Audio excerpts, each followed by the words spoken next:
soir, dans notre séquence ping-pong, je reçois Madeleine Chapsal pour son roman « C'est tout un roman » chez Fayard. Elle va répondre à une critique de Stéphane Guy-Bourget du Figaro Magazine.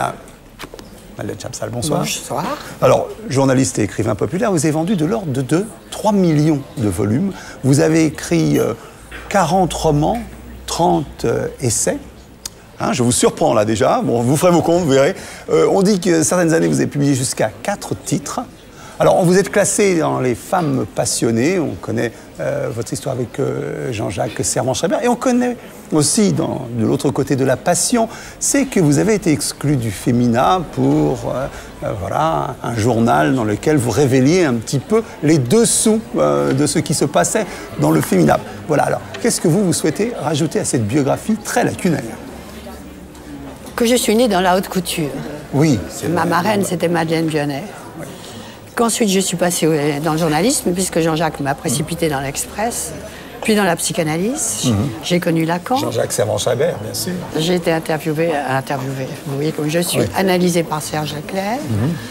Je fais plein de dessins, et j'espère bientôt faire des livres pour enfants. D'accord. Et vous m'avez d'ailleurs signalé le dessin qui est sur la couverture. Il s'agit ici d'un romancier qui aurait comme ses personnages féminins dans La cage aux fauves. Et on va s'apercevoir, c'est un peu le livre, qu'aujourd'hui les fauves, qui sont les modèles de cet écrivain, se rebellent. Parce que, qu'est-ce que c'est ce livre? C'est un Alexandre.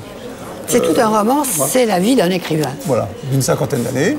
Qui vampirise son entourage, comme tous les écrivains et comme toutes les femmes écrivains. Oui. Et un beau jour, ça se retourne contre lui. Voilà. Les modèles se révoltent. Voyons ce que Stéphane Guy-Bourget dit de votre texte et votre réponse. Madeleine Chapsal, bonsoir. Vous publiez ces jours-ci votre 79e livre.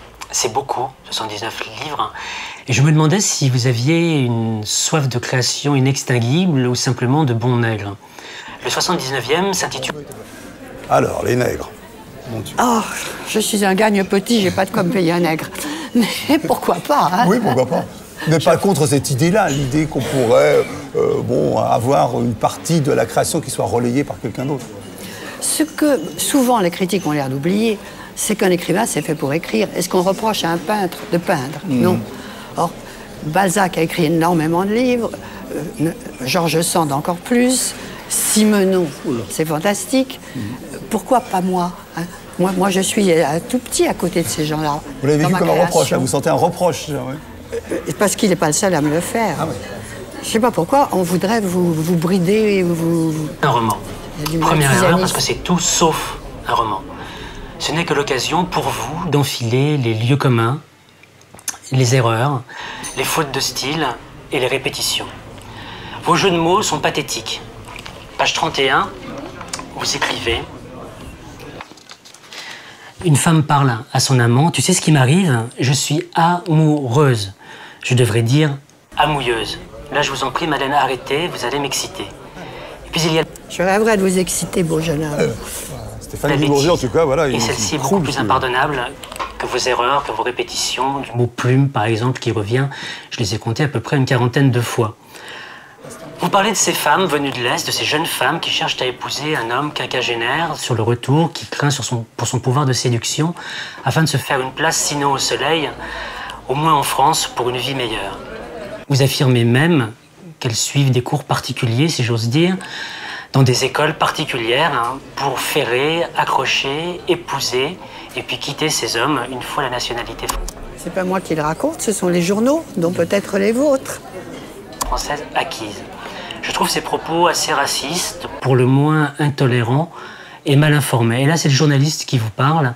Mesurez-vous seulement, chère Madeleine Chapsal, le désespoir de ces jeunes femmes qui les poussent à agir de la sorte pour tenter de se faire... Répondez, parce que là, c'est une mise en cause de vos sources, le désespoir. De vos informations. J'en ai connu qui ont fait divorcer des messieurs, et une fois qu'elles avaient été épousées, qui ont trouvé le moyen de divorcer, de partir avec une pension. On le sait. Je ne sais pas quel milieu vous fréquentez, mais apparemment, pas ceux où ça se passe. C'est pas un jugement. Une place au soleil, je l'ai déjà dit, mais une meilleure place dans ce monde qui peut être beaucoup plus dur que vous ne l'imaginez. Vous émaillez votre texte d'innombrables citations, vous convoquez Musset, Stendhal, Balzac, Saint-Just et même Pline l'Ancien, Et c'est assez vulgaire, cet étalage. Il s'agit d'un écrivain, c'est lui qui parle. Et les écrivains ont la tête bourrée de citations, même de textes entiers. Peut-être pas la vôtre, mais si je vous trouve êtes que ça pas vaudrait étonné la peine. un peu de ce bovarisme qui consiste à attribuer à l'auteur tout ce que l'auteur fait dire à un personnage. C'est vrai, tout à fait. Or, quand même, on est capable d'un peu d'imagination. Culture. J'espère que vous en prenez conscience. Enfin, vous faites de l'amour, de la littérature, de ces jolies choses, des événements anecdotiques, dérisoires, vains. Et c'est cela que je vous reproche le plus. Parce que moi, la littérature et l'amour, j'y crois encore. Merci et bonsoir. J'ai interviewé, parce que j'ai interviewé de très grands écrivains, il y a même le livre qui est sorti. Vous avez fait des entretiens célèbres. Et parmi eux... Le premier, est-ce que c'était Céline? Oui, premier entretien. Non, le premier c'était Mauriac, et tout de suite après Céline, ouais. auquel m'avait introduit Roger Nimier d'ailleurs. Et il se trouve que j'ai vu Tristan Tzara, je crois que j'ai fait le dernier entretien, il allait très mal. Et il m'a dit, il y a deux choses qui comptent dans la vie, c'est l'amour et la poésie.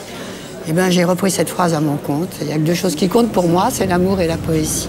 Maintenant, pour revenir au contenu de votre livre et au thème qu'il propose, c'est savoir, est-ce qu'un écrivain est autorisé à tout quand il a vécu des aventures, quand il a côtoyé dans j'allais dire, sa création? Est-ce qu'il a le droit de se nourrir de tout et d'en faire ce qu'il veut? Oui. Oui. Il faut savoir que c'est le prix à payer quand on fréquente un écrivain. Et lui-même ne le sait pas à l'avance, on n'est pas en train de prendre des notes. Mais quand on est tout à coup devant son papier et qu'on écrit, vous revient ce qu'on a entendu, ce qu'on a vécu, ce qui vous a été dit. Et Balzac, d'ailleurs, disait « Mes modèles seront oubliés et mes personnages seront éternels ». Les modèles, ils sont faits pour... D'ailleurs, il y en a qui sont très contents de se retrouver. Mais vous comprenez leur rébellion, de dire mais pour qui se prennent ces écrivains? Ils font de moi leur œuvre, gagnent de l'argent avec, font des succès.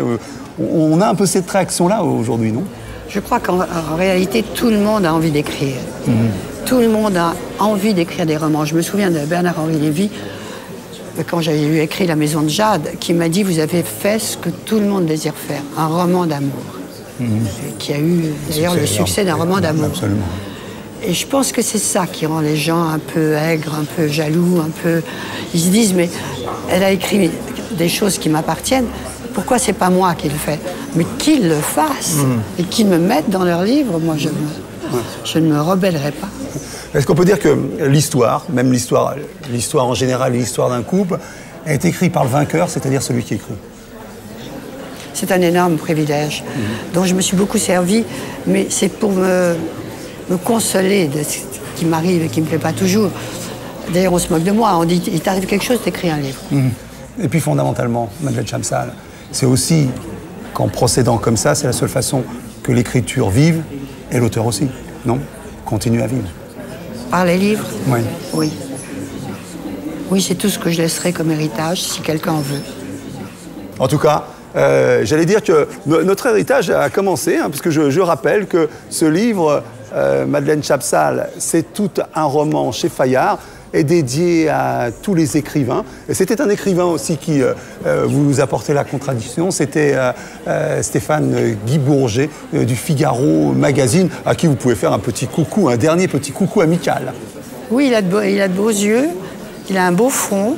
Je pense que c'est quelqu'un qui risque d'aller loin. Il a peut-être la bouche un peu serrée. Voilà, bon voilà, c'était un petit traité de morphopsychologie de Madeleine Chamsal à l'intention de Stéphane Guy Bourget. Madeleine Chamsal, merci beaucoup.